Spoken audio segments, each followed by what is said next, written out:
कुछ दिन पहले मेरा एक दोस्त ने मुझे कॉल किया, जो बेसिकली मेरा कॉलेज का दोस्त है। वो एक सॉफ्टवेयर इंजीनियर है। उसको एक होम ऑटोमेशन प्रोजेक्ट बनाना है उसका घर के लिए, लेकिन उसको ये समझ में नहीं आ रहा था वो कहाँ से स्टार्ट करे, कौन सा माइक्रो कंट्रोलर चूज करे और वो माइक्रो कंट्रोलर कहाँ से उसको मिलेगा। तो उसके जैसे बहुत सारे ऐसे स्टूडेंट हैं जिन लोगों को ये पता नहीं चल रहा है माइक्रो कंट्रोलर कौन सा मार्केट से खरीदे, कहाँ से स्टार्ट करे, कौन सा माइक्रो कंट्रोलर उनके लिए अच्छा है। तो मार्केट में आपको बहुत सारा माइक्रो कंट्रोलर मिल जाएगा, लेकिन उनमें से 5 माइक्रो कंट्रोलर मैं आपको बताऊंगा जो मार्केट में इजीली अवेलेबल है। उनमें से आर्डिनो उनो, आर्डिनो मेगा, आर्डिनो नानो, ESP32 एंड नोड MCU। तो चलते हैं हमारा आर्डिनो के ऊपर। अगर आपका प्रोजेक्ट इंटरनेट में कनेक्टेड नहीं है, मतलब आप कोई डेटा इंटरनेट को सेंड नहीं कर रहे हो, रिसीव नहीं कर रहे हो, ओनली डिवाइसेस को आइदर रिमोट के थ्रू या ब्लूटूथ के थ्रू कंट्रोल कर रहे हो, देन आप आर्डिनो नानो, मेगा और उनो इन तीनों में से कोई किसी को भी चूज कर सकते हो according to your pin requirement. Suppose कोई घर में 15 लाइट फैन वगैरह मतलब इनपुट आउटपुट डिवाइसेस है, तो आप इजीली आर्डिनो उनो और आर्डिनो नानो में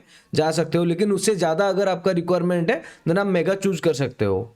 लेकिन अगर आपका प्रोजेक्ट IoT डिवाइस एनेबल्ड है, जैसे आप इंटरनेट को डेटा सेंड कर सकते हो या डेटा रिसीव कर सकते हो, तो उसके लिए आप नोड MCU चूज कर सकते हो जिसके अंदर इनबिल्ट वाईफाई है। लेकिन इसका एक प्रॉब्लम है, जिसके अंदर वो ओनली 1 एनालॉग इनपुट पिन देता है, तो मैक्सिमम आप 1 ही एनालॉग सेंसर लगा सकते हो। अगर उससे ज़्यादा आपको कनेक्ट करना है देन आप ESP32 जा सकते हो जिसके अंदर इनबिल्ट वाईफाई और इनबिल्ट ब्लूटूथ है। तो ये था बेसिक हमारा माइक्रो कंट्रोलर के ऊपर। लेकिन वो आप खरीदोगे कहाँ से? तो उसके लिए आपको अमेजन या फ्लिपकार्ट से मिल जाएगा। तो पहले चलते हैं अमेजन पे, नहीं तो आप लोकल मार्केट से भी खरीद सकते हो। तो यहाँ पे आपको सर्च करना है आर्डिनो उनो। देखो बहुत सारा मिल जाएगा, इंक्लूडिंग किट भी आपको मिल जाएगा। आपको क्या करना है, यहाँ पे जो 4 रेटिंग से ज़्यादा है उसको चूज करना है।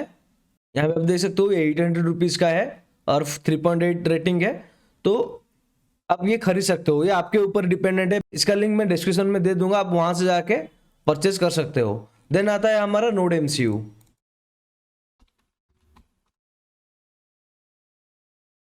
तो नोड MCU बेसिकली आर्डिनो का प्राइस कंपैरिजन से सबसे बहुत लो है। यहाँ पे देख सकते हो वो समथिंग 800 था और ये 500 के अंदर आ जाता है। लेकिन इसका प्रॉब्लम ये है आपको 1 एनालॉग पिन मिलेगा। देन आप जा सकते हो ESP32। ये सेम आज आर्डिनो का प्राइस में आ जाएगा, तो उसका 800 समथिंग कुछ है। तो ये भी आप खरीद सकते हो। देखो यहाँ पे 4.4 रेटिंग है, तो ये आप ले सकते हो, मार्केट से खरीद सकते हो।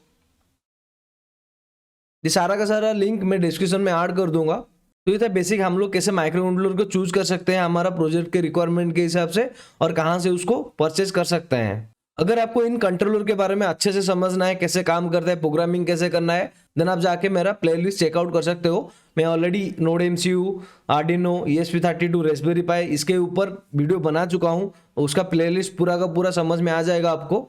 अगर कुछ डाउट है आप वहाँ पे वीडियो में कमेंट में बताओ, देन मैं मेरा बेस्ट ट्राई करूँगा उसको सॉल्व करने के लिए। मिलते हैं फिर नेक्स्ट वीडियो में। Thank you.